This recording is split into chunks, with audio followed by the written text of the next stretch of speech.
Hello and welcome to this month's Insight. Every day, people throughout this country are toiling to achieve some kind of success. A bigger house, a better car, more satisfying work and personal relationships. But are they really happy? Are you really happy? Do you have a plan for your life? Professionally and personally, do you know where you're going?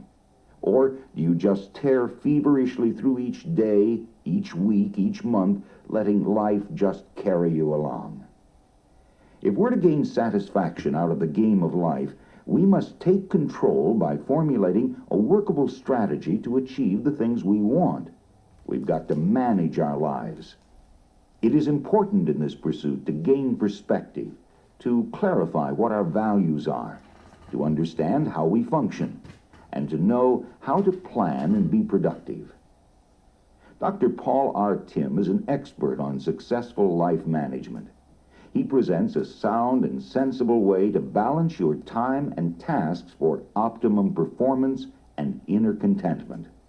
Dr. Timm is a noted speaker and author in the areas of business and managerial communication. He is a professor at Brigham Young University and has served as consultant and trainer to many major corporations and government agencies.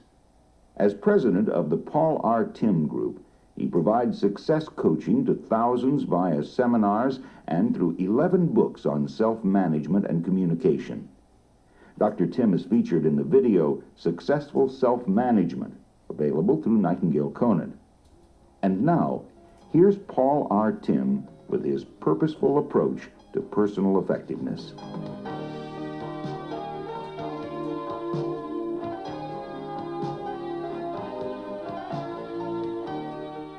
If we were to award a trophy honoring modern society, this might be the inscription: do more, do better, and do it faster. But the trophy might just as well be a racehorse with blinders, fast and strong but without the faintest idea where it's going, and after running as hard as it can, the horse ends up back where it started. Do you sometimes feel like such an animal? You're trained and you're ready to run for the roses, but you're not sure where the track is? Most bookstores are loaded with titles on how to achieve success or how to achieve that management buzzword, excellence. But there's much the experts fail to tell us. What about the joy of inner contentment? The feeling that you're really a person of worth, not just another modern-day racehorse. There are things you can do to take charge of your life and your success. I'm going to show you a sensible, logical, and psychologically sound way to manage your life effectively. The result will be that you'll have more control of your life, that you'll have a purpose and a value system you believe in strongly. Ultimately, you'll become more productive, successful, and happy. Let's start by defining self-management. Self-management is the process of maximizing our time and talents to achieve worthwhile goals based on a sound value system. Note the key words in this definition. The first is process. It's a system we must always follow. It's something that's ongoing. It's not something we do only once or occasionally. We make it a process by adopting some simple rituals. Next, time and talents. These are uniquely ours. These are the special qualities we can deliver.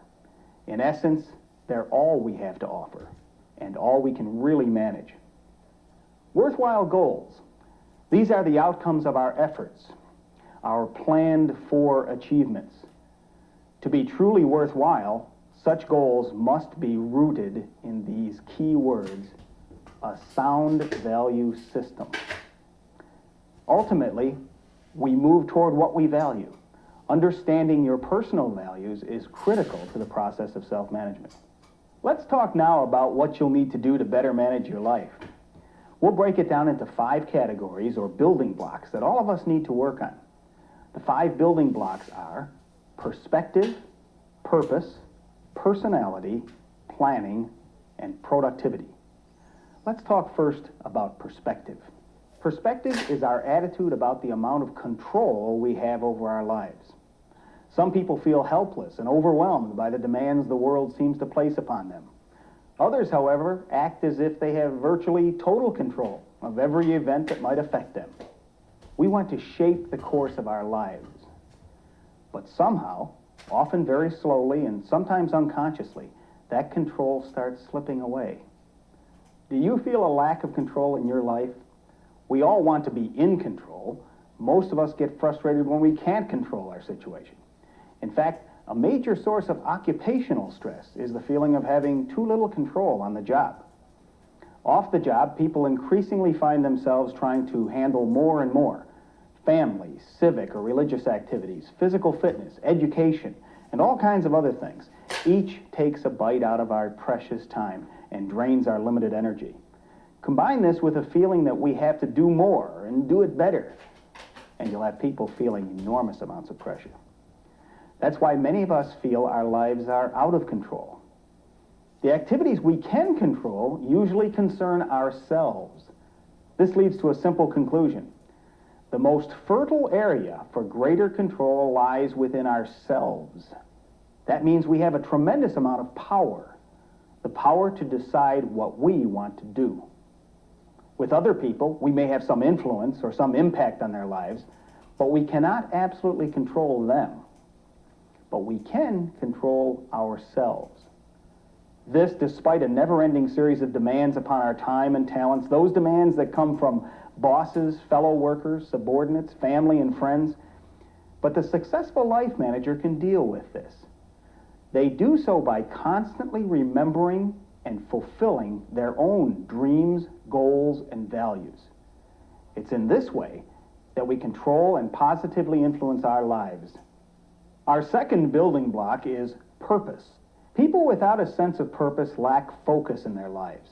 This may be the single most common cause of poor self-management. Focus adds power to our actions. Now, if individuals or organizations are focused, they develop value systems. The idea of a value system for organizations and individuals is a powerful one. Leading companies are aware of the power of well-defined values, and we should be too.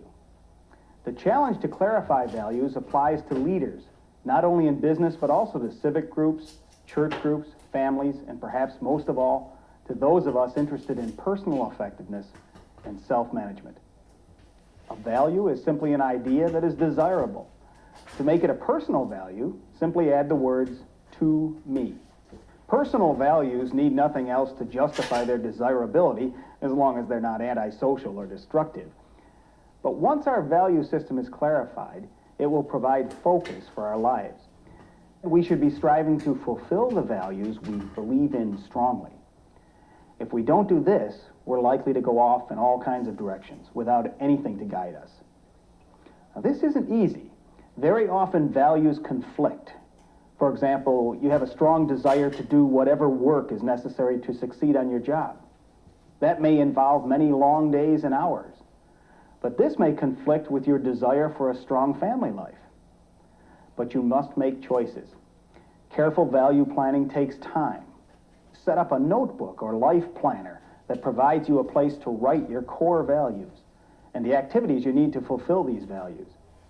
Under the title Core Values, list a value that's important to you, such as health or financial security. Then underneath that, in present tense, write in general terms what you need to do to achieve this value or goal. Finally, off to the right under the title Value Aligning Activities, give details of the specific steps you need to take to fulfill these values. Goal setting is a technique that works, but only if the goal is a stepping stone to achieving a value that's important to you. If this isn't the case, your goals will be hollow. You may achieve them, but they'll give you little satisfaction. What are the characteristics of effective goals? They're concrete and specific, and phrased in a way that's clear. Goals should be realistic. They should stretch us, but not beyond the bounds of what is reasonable. Goals should be measurable. We need to be able to gauge how we're doing in attaining them. Goals should include deadlines. Finally, goals must be written down. An unrecorded goal is only a wish. I can't emphasize enough the importance of this second building block, having a purpose and setting goals. Let's talk about the third building block, personality. There are two aspects of your personality that have the greatest bearing on success: assertiveness and receptiveness. Let's define assertiveness as being pleasantly direct. You need to be assertive.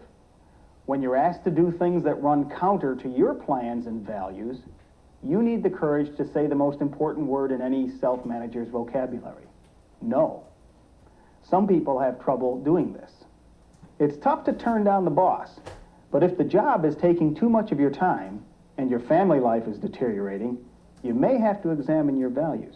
Obviously, you don't want to jeopardize your job, but at the same time, you may have to be assertive and try to keep your work commitment from getting out of line.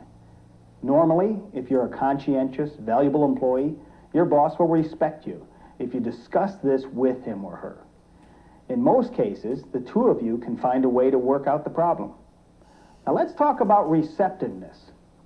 Simply put, receptiveness means you're looking for feedback. Obtaining feedback, even from your most severe critic, may be the most important way for you to gain direction and control.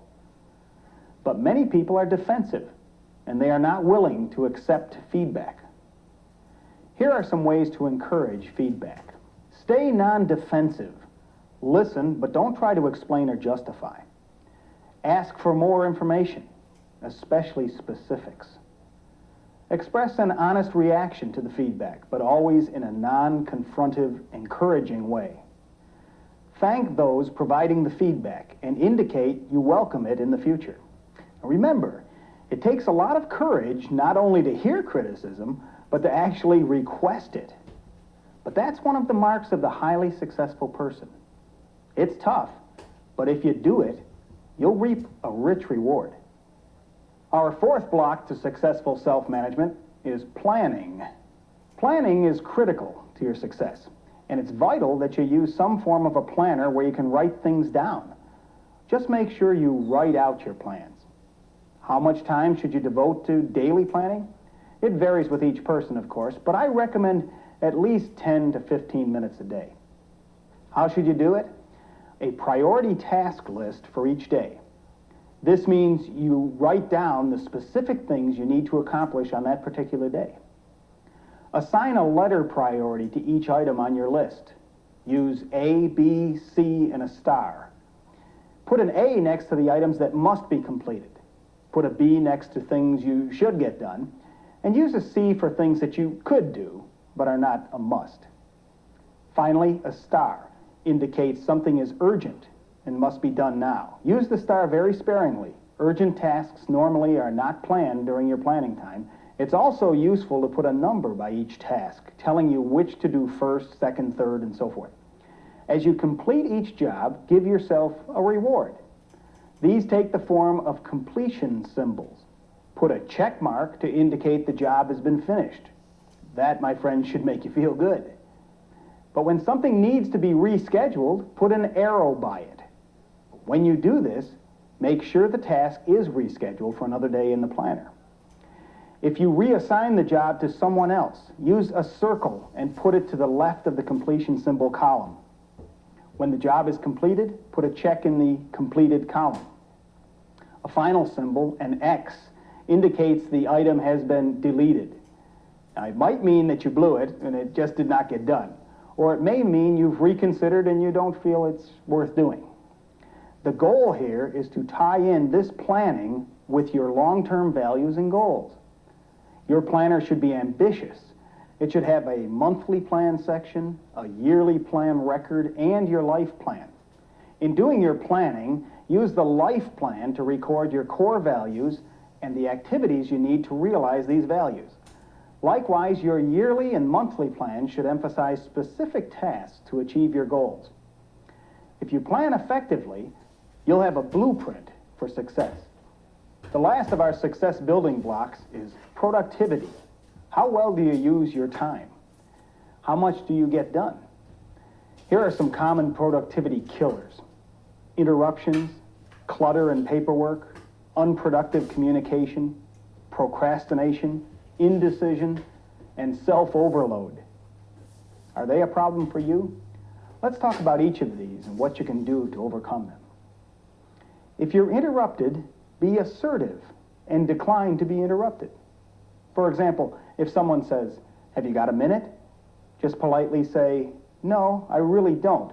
I'm in the middle of something. Could I get back to you in a few minutes?" Very few people would be offended by an approach like that. It's also important to let people know when interruptions are okay. Schedule definite blocks of time for people to visit you with problems. On the other hand, make sure you respect other people's time. Don't interrupt them unless absolutely necessary. By doing so, you'll send an unspoken message that you won't interrupt others and that accordingly, you appreciate it when others don't interrupt you. Another big productivity killer is clutter and paperwork. The best way to deal with this is to make sure you handle each piece of paper only once. Be decisive. Learn to make decisions on each letter, memo, or document you receive. Try not to postpone action.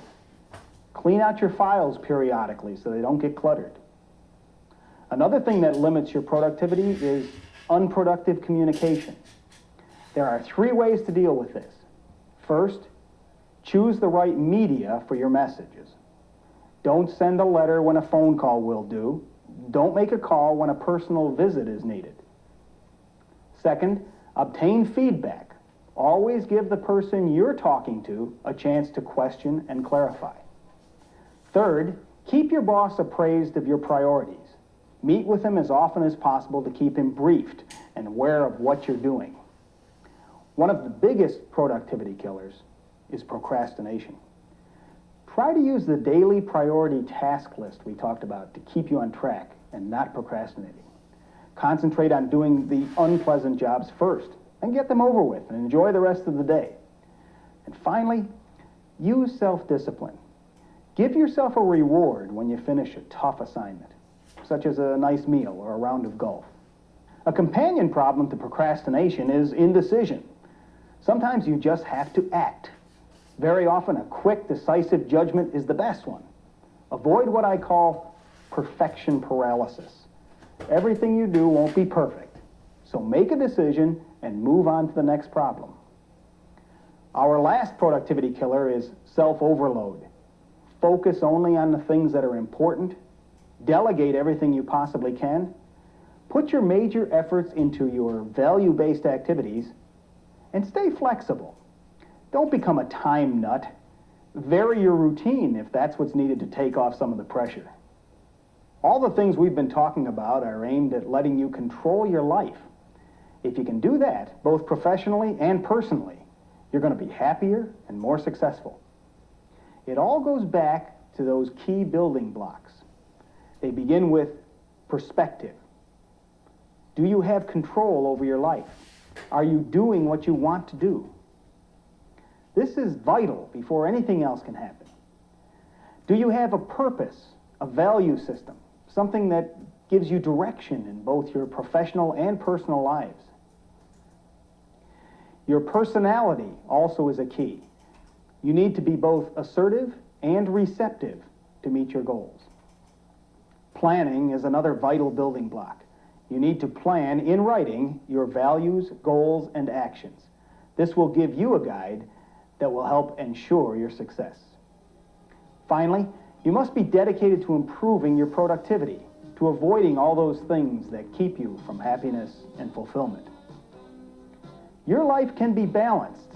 It can be productive. It just takes some thought, some work, and some courage. I know you can do it. That was Paul R. Timm showing you how to apply the principles for successful self-management.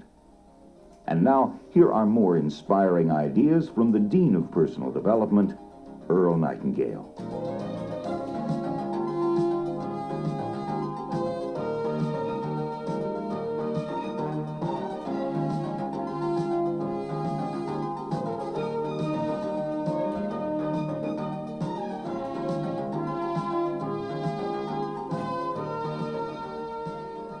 Obstacles are what you see when you take your eyes off your goal. As long as we're focused on what we're striving to achieve, obstacles aren't obstacles anymore. They're problems to be solved. one by one, as they appear in our path.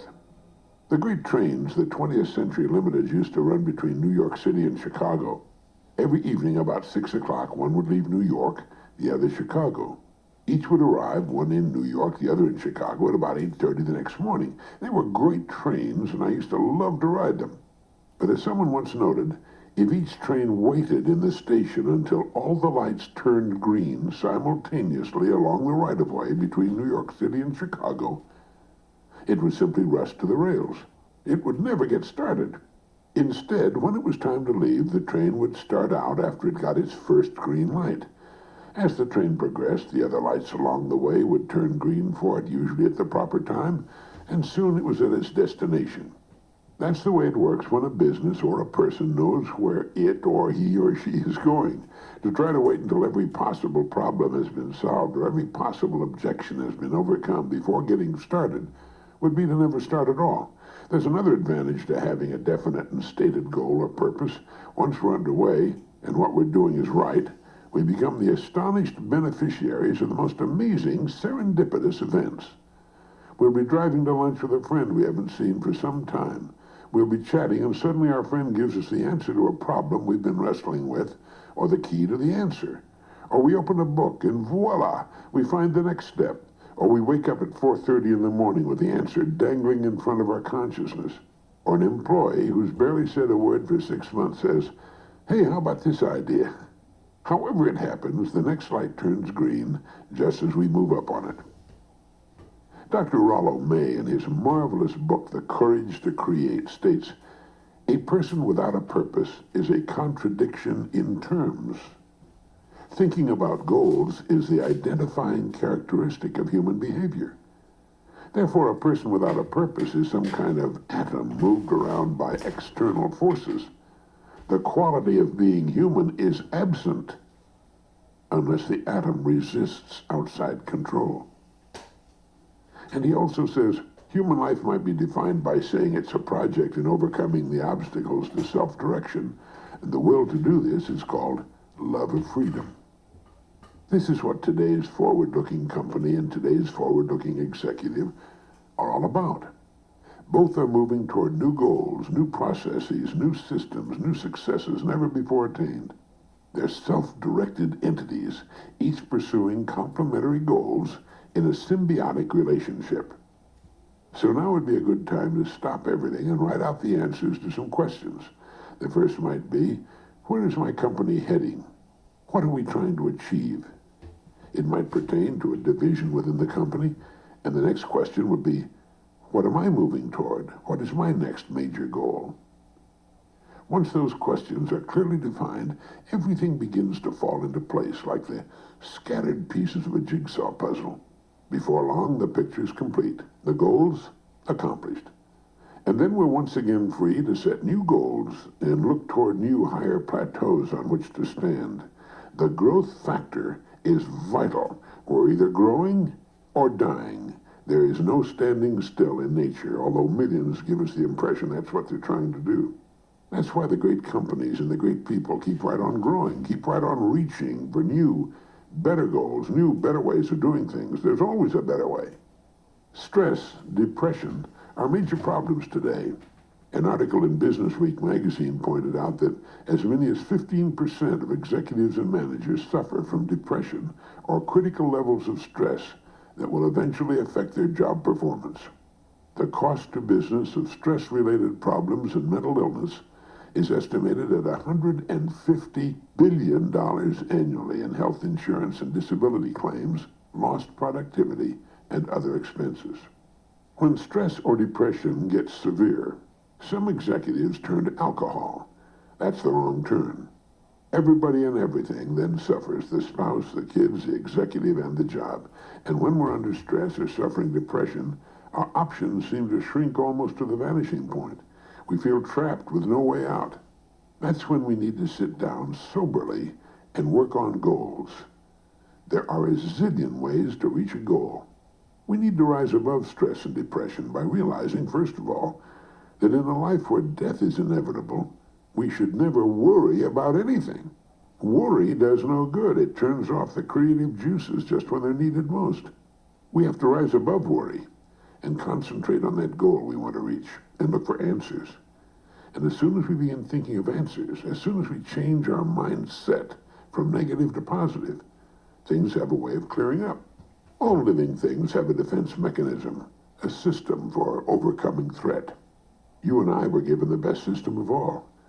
We can think our way out of trouble when we concentrate on what we want. If what we want seems to be on the opposite bank of a wide river, we'll think our way across the river, even if it means going 100 miles upstream to a place that's easier to cross. All problems have solutions. There's a way over, under, or around them. So what we must never do is sit down and internalize the problem. We must never concentrate on the obstacles. Instead, we must work on the goal. Remember, obstacles are what we see when we take our eyes off our goal.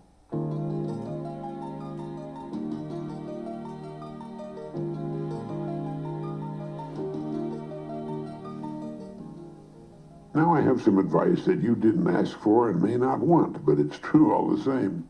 Do you know when the country's greatest waste of time occurs? It's true with a great number of people. If it isn't true with you, you're an exception to be admired. The country's most wasted time is from the minute we first open our eyes in the morning until about 10 or 11 a.m. The pity of it is that this is also our most productive time. Most people experience a sort of general letdown after lunch, and about the time they start to perk up again, it's quitting time. Anyway, for what it's worth, here's some advice from the experts. Get up early, get right with it, and you'll do more before noon than you'll usually do in an entire day. This holds true, of course, only for those people who can determine their own hours, such as creative people, executives, salespeople, and housewives.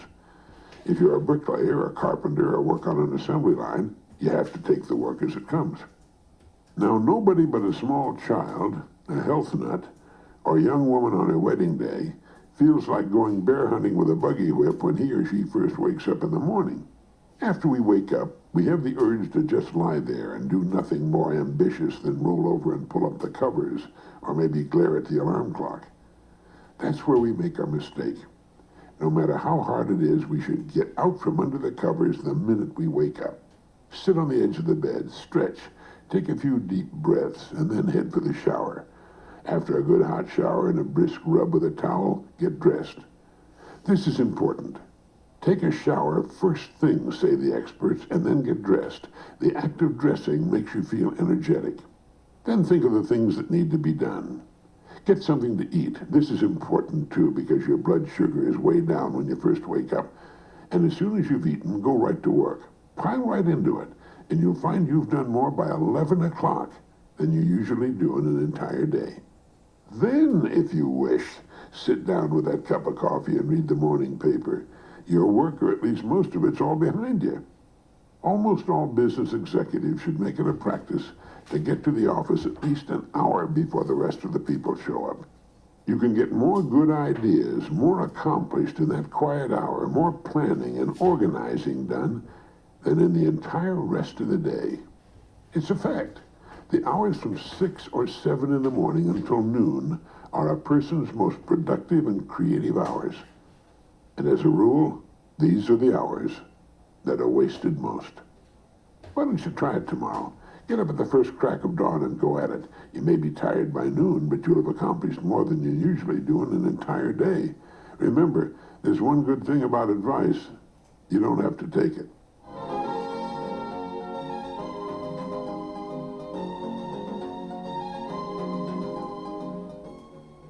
In Milton's Paradise Lost, Satan says, "The mind is its own place, and in itself can make a heaven of hell, a hell of heaven."